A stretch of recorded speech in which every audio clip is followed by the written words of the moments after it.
قطری وزیراعظم کا کہنا ہے کہ اسرائیل نے یرغمالیوں کے لیے تمام امیدوں پر پانی پھیر دیا ہے۔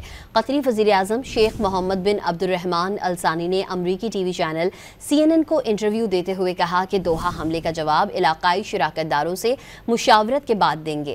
قطری وزیراعظم نے مزید کہا کہ اسرائیلی وزیراعظم نتن یاہو کو انصاف کے کٹہرے میں لانا ہوگا، جنہوں نے حملہ کر کے یرغمالیوں کے لیے کسی بھی قسم کی امید ختم کر دی ہے۔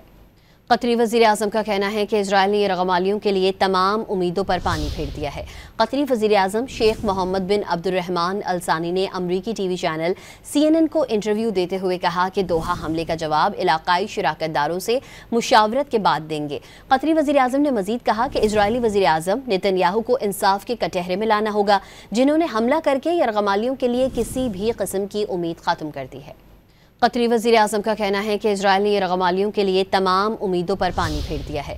قطری وزیراعظم شیخ محمد بن عبد الرحمن الثانی نے امریکی ٹی وی چینل CNN کو انٹرویو دیتے ہوئے کہا کہ دوحہ حملے کا جواب علاقائی شراکت داروں سے مشاورت کے بعد دیں گے۔ قطری وزیراعظم نے مزید کہا کہ اسرائیلی وزیراعظم نتن یاہو کو انصاف کے کٹہرے میں لانا ہوگا، جنہوں نے حملہ کر کے یرغمالیوں کے لیے کسی بھی قسم کی امید ختم کر دی ہے۔